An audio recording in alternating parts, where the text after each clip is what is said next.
தொடரும். முதல்ல இந்த படத்தை இயக்கிறதுக்கான வாய்ப்பை கொடுத்த என்னுடைய தயாரிப்பாளர் துவார்ஜி சந்திரசேகர் அவருக்கு நன்றியை தெரிவிச்சுக்கிறேன்.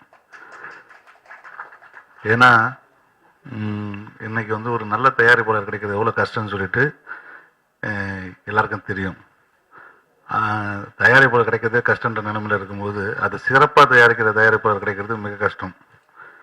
அந்த வகையில் வந்து ஒரு நல்ல குவாலிட்டியான ப்ராஜெக்டை கொடுக்கறதுக்கு இந்த படத்துக்கு இது பண்ணணும், இப்படி பண்ணால் நல்லாயிருக்கும்னு நினச்சி அதுக்கான செலவுகளை பற்றியோ அது என்ன பட்ஜெட்டை பற்றி கரெக்டாக யோசித்து எதுக்கு செலவு பண்ணலாம் எதுக்கு செலவு பண்ணக்கூடாதுன்னு கரெக்டாக கைட் பண்ணி பண்ணுறதுக்கு ஒரு நல்ல தயாரிப்பு நேரணும் வேணும். அந்த ஆதரவை எனக்கு முதல்ல கொடுத்த தயாரிப்பாளருக்கு மீண்டும் நன்றியை சொல்லிக்கிறேன். இந்த படம் வந்து ஒரு லவ் கம் ஆக்ஷன் த்ரில்லர். ஒரு ஐடி பேக்ட்ராப்பில் ஹெச்ஆராக இருக்கிற ஒரு ஹீரோவுக்கும் ஒரு கால் சென்டரில் ஒர்க் பண்ணுற ஒரு ஹீரோயினுக்குமான லவ். அதுலேருந்து அந்த படம் வந்து இன்ட்ரோல் பிளாக் அப்புறம் ஒரு த்ரில்லராக மாறப்போகுது. ஒரு ஃபுல் ஆஃப் ஆக்ஷன் பிளாக்கோடு இருக்கிற ஒரு படமாக இருக்குது.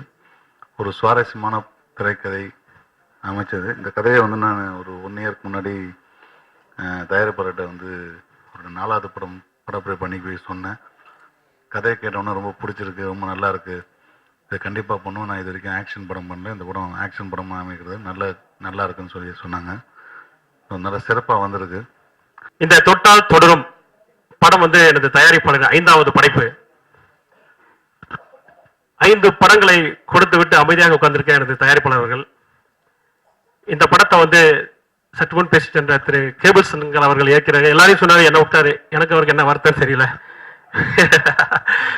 இல்ல தமா சொன்னப்பா. இந்த படத்துல வந்து நான் ஒரு காவல்துறை அதிகாரியா நடிச்சிருக்கேன். அண்ணன் அவர்கள் திரு துவார் சந்திரசேகர் அவர்கள் படங்கள்ல வந்து நிறைய படங்கள்ல காமெடியா நடிச்சுட்டு வந்தேன். கொஞ்சம் முயல் கொஞ்சம் மழை அந்த படத்துல வந்து ஒரு தாய்மாமன் நடிச்சிருந்தேன், முரட்டு தாய்மாமனா. அடுத்து நாளைக்கு ட்ரெய்லர் காண போற பார்க்கணும் போல இருக்கு அந்த படத்துல வந்து ஒரு நகைச்சுவாக செஞ்சிருக்கேன். இருவர் உள்ளம் படத்திலையும் ஒரு நல்ல கதாபாத்திரம். இப்ப இந்த படத்துல இந்த படம் வந்து நாங்க 55 நாளுக்கு மேல ஒர்க் பண்ணியிருப்போம். அத்தனை பேரும் வந்து ஒரு டீம் ஒர்க், ஃபேமிலியா தான் இருந்தோம். ரொம்ப சிறப்பா இருந்தது. விஜய் ஆம்ஸ்டாங் அவர்களை வந்து இந்த இடத்துல சொல்லி ஆகணும். ரொம்ப சிறப்பான முறையில வந்து ஒளிப்பதிவை கையாண்டு ஒரு ஆங்கில படத்துக்கு நிகரா எடுத்திருக்காரு அப்படிங்கறது நிச்சயமா நீங்க படம் வரும்போது நீங்க நினைச்சு பார்ப்பீங்க. நம்ம கேபிள் சங்கர் அவர்கள் வந்து ஒரு எழுத்தாளர். நண்பர் திரு பிஆர்ஓ சொன்ன மாதிரி அவர் எழுதி எத்தனையோ படங்களை விமர்சனம் எழுதியவர். இந்த திரைப்படம் வெளியில் வரும்பொழுது அத்தனை எழுத்தாளர்களும் எதிர்பார்த்து கொண்டிருப்பார்கள் இந்த படம் எப்படி எடுத்திருப்பார் என்று. அதற்கு ஒரு சவாலாகவே இந்த படத்தை இரவு பகல் உறங்காமல் இல்ல தூங்கினாரு. இந்த படத்தை வந்து கடுமையான முயற்சியில வெற்றிகரமா அந்த படத்தை வரணும் அப்படிங்கிறதுக்காக அரும் பாடுபட்டு சிறப்பா அந்த படத்தை இயக்கியிருக்கார். அவருக்கு இயக்கும் பொழுது நான் அந்த 55 நாள் அந்த ஸ்பாட்ல இருந்து பார்த்தேன். என்னோட தயாரிப்பாளர் சார்பாக இருந்து நானு எனது நண்பர் திரு சரவணன் சாரெல்லாம் இருந்து பார்த்தோம். ரொம்ப சிறப்பா இருந்தது. இந்த கடின உழைப்பு வந்து நிச்சயம் தொட்டால் தொடர்ந்து கொண்டுதான் இருக்கும் என்பதை இந்த இடத்தில் நான் சொல்லிக்கொள்ள ஆசைப்படுறேன். அனைவருக்கும் என்னுடைய வணக்கம். அதாவது முதல்ல இந்த படத்துல நடிக்கிறதுக்கு வந்து எனக்கு இந்த கதையை பத்தி எனக்கு டைரக்டர் சொல்லும் பொழுது கூட நிஜமாலுமே எனக்கு ஃபர்ஸ்ட் டைம் வந்து எனக்கு அந்த கான்ஃபிடன்ஸ் இல்லை. நான் அவர்கிட்ட நான் சொன்னேன், இது வந்து என்னங்க ரோல் அவர் சொல்லும் பொழுது ஃபர்ஸ்ட் சொல்றதே உங்களுக்கு டைலாகே கிடையாதுங்க இதுல. என்ன இங்க நாங்கள் டைலாக் பேசுவேனே, தமிழ் தெரியுங்க எனக்கு, பார்க்கறதுக்கு தான் அப்படி நார்த் இந்தியன் போல இருப்பேன், ஆனால் தமிழ் தெரியும்னு சொன்னேன். சொன்னார் அப்படி இல்லைங்க, கதையோடைய முக்கியம் பாத்திரத்தோட முக்கியத்துவம் அப்படி.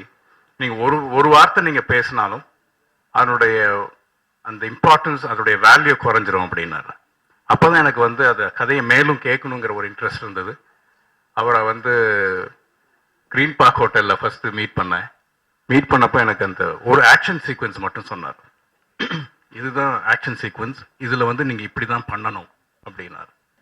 அதில் தான் நான் ரொம்ப இம்ப்ரெஸ் ஆனேன். காரணம் அதோடைய ப்ரெசன்டேஷன், கேரக்டரைசேஷன், அவருடைய மனசில் வந்து எப்படி அந்த கதையை அந்த கதாபாத்திரத்தை வந்து உருவாக்கியிருக்கார். அது வந்து அதாவது இப்போது திடீர்னு உட்கார்ந்து எழுதின கதை இல்லை, அவர் யோசிச்சு அதை வந்து ஒரு கதாபாத்திரத்தை உருவாக்கியிருக்காருன்னு பொழுது அதுக்கு எந்த அளவுக்கு இம்பார்ட்டன்ஸ் இருக்குங்கிறத நான் அப்போ தான் புரிஞ்சுக்கிட்டேன்.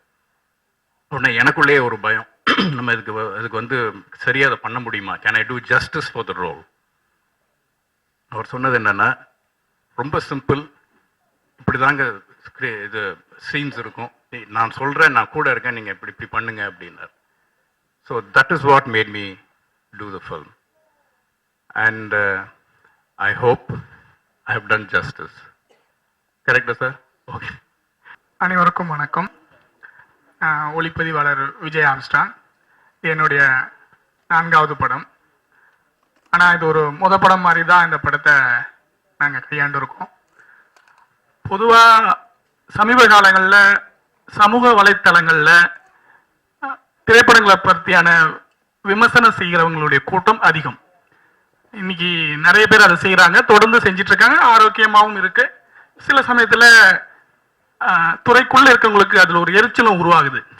இவங்களுக்கு இதை பத்தி ஒண்ணுமே தெரியாம தொடர்ந்து திரைப்படங்களை விமர்சனம் செய்யறது அபத்தமா இருக்குதுன்னு கூட நான் நிறைய டெக்னீஷியன் சொல்லி கேள்விப்பட்டிருக்கேன். சமூக வலைத்தளங்கள்ல திரைப்படம் சார்ந்த புரிதலோட விமர்சிக்கிற இல்ல தொடர்ந்து எழுதுகிற குறிப்பிட்ட சில எழுத்தாளர்கள் ஒருவர் கேபிள் சங்கர். நீங்க சமூக வலைத்தளங்களை தொடர்ந்து வரவங்களுக்கு அது தெரியும். நம்பர் 1 பிளாகர்ல ஒருத்தர். எனக்கு அப்படிதான் ஒரு அறிமுகம் ஆனாரு. அவருடைய திரைப்படம் சார்ந்த விமர்சனங்களை தொடர்ந்து படிக்கிற பழக்கம் எனக்கு உண்டு. அப்படி ஒரு நாள் அவர் எனக்கு தொலைபேசியில் கூப்பிட்டு இருந்தாரு. சார், நம்ம சந்திக்கலாம், உங்களுடைய படம் பார்த்தேன், எனக்கு ரொம்ப பிடித்திருந்தது, நானும் திரைப்படம் சார்ந்த இயக்குனராக ஆகிறதுக்கான முயற்சியில் இருக்கிறேன், கடந்த ஒரு 15 ஆண்டுகளா இதை சார்ந்துதான் இயங்கிக்கிட்டு இருக்கேன், கூடிய விரைவில் நான் ஒரு படம் பண்ற மாதிரி இருக்கு, நம்ம 2 பேரும் இணைந்து அதை செய்வோம் அப்படின்னு என்ன ஒரு வாட்டி கேட்டாரு. கண்டிப்பா தலைவரே, நம்ம சந்திக்கலாம் அப்படின்னு நாங்கள் அதை பேசிக்கிட்டோம். அதுக்கப்புறம் ஒரு 2 வருடம் ஆச்சு, அங்கே தொடர்ந்து தொடர்புகள் இருப்போம். ஆனால் பட வேலைகள்ங்கிறது இப்போதான் சேர்ந்தது. இப்போ ஒரு நாள் தொட்டால் தொடரும் கதையை எனக்கு சொன்னார். பிடித்துதான் இருந்தது. எனக்கு என்னன்னா, திரைத்துறை சார்ந்த நண்பர்கள் இருக்கிற அதே மனக்குறை எனக்கும் உண்டு. திரைப்படத்தை பற்றியான எதுவும் தெரியாம அதை பற்றி விமர்சிக்கிற சமூக வலைத்தள நண்பர்கள் போல இவர் இல்லைங்கிறது எனக்கு ரொம்ப திருப்தியை கொடுத்தது. தொட்டால் தொடரும் இந்த படத்தோட வாய்ப்பு எப்படி கிடைச்சதுன்னா, கேபிள் சங்கர் நான் சும்மா நினைச்சுன்னு இருக்க பண்ணி முடிச்சு அந்த டப்பிங் முடிஞ்சது அந்த பீரியட்ல என்ன சந்திக்கணும்னு சொன்னாரு. நான் அவரை மீட் பண்ண ஆஃபீஸ்ல, எஃப்சிஎஸ் ஆஃபீஸ்ல மீட் பண்ணேன். அப்ப அதுக்கு முன்னாடி அவரை பார்த்ததில்ல, அவரோட ரிவ்யூஸ் படிச்சிருக்கேன். ஏன்னா எங்க படத்தை ரொம்ப நாரடிச்சிருந்தாரு.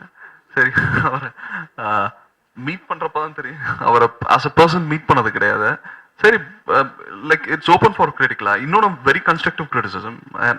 எனக்கு தெரியும் என்னோட படங்கள்ல நிறைகள் குறைகள், ஏன்னா ரொம்ப ஒரு பிகினிங் ஸ்டேஜ் என்னோட கெரியர்ல. அதுக்கு இன்னொரு எந்த பேக்கப்பும் எனக்கு கிடையாது. ஸோ ஒரு தியேட்டர் ஆர்டிஸ்ட், நாடகங்கள் பண்ணிட்டு இருந்த ஒரு ஆடிஷன்ஸ் மூலமா தான் எனக்கு எல்லா வாய்ப்புமே கிடைச்சது. ஆச்சரியங்களா இருக்கட்டும், சட்டமுறை ரிட்டரை, சும்மானாச்சுன்னு இருக்கு. அண்ட் உங்களோட சப்போர்ட் இது வரைக்கும் எனக்கு கிடைச்சது ரொம்ப நன்றி. ஏன்னா நிறைய பேர் ரிவ்யூஸ்ல அப்ரிசியேஷன் லைக் எனக்கு கொடுத்த பாராட்டுகளா இருக்கட்டும், அதோட நான் பண்ண தப்புகளை சுட்டி காட்டினதா இருக்கட்டும், அது எல்லாமே எனக்கு பெரிய லெவல்ல ஹெல்ப் பண்ணுச்சு. அது இந்த படம் நான் நடிக்கிறதுக்கு ரொம்ப பெருசா ஹெல்ப் பண்ணுச்சு. ஸோ என்னோட குறைகள் அதை தெரிஞ்சு அது முக்கால்வாசி நான் திருத்தி இருக்கேன்னு நினைக்கிறேன்.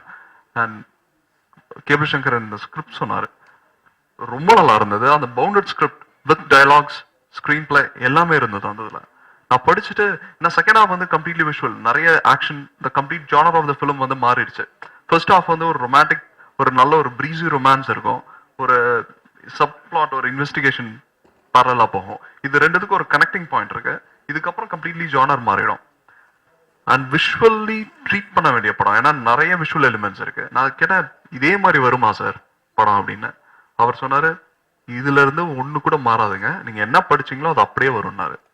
அதுக்கப்புறம் நம்ம ப்ரொடியூசரை மீட் பண்ண, நான் மீட் பண்ணதுல one of the best person, அதாவது ப்ரொடியூசர் ஆஸ் எ பர்சன். ஒருத்தர் ஒரு வார்த்தையை கமிட் பண்ணா to the 100%, he sticks to it. அது வெரி ஃபியூ பீப்புள் அந்த மாதிரி பண்றது.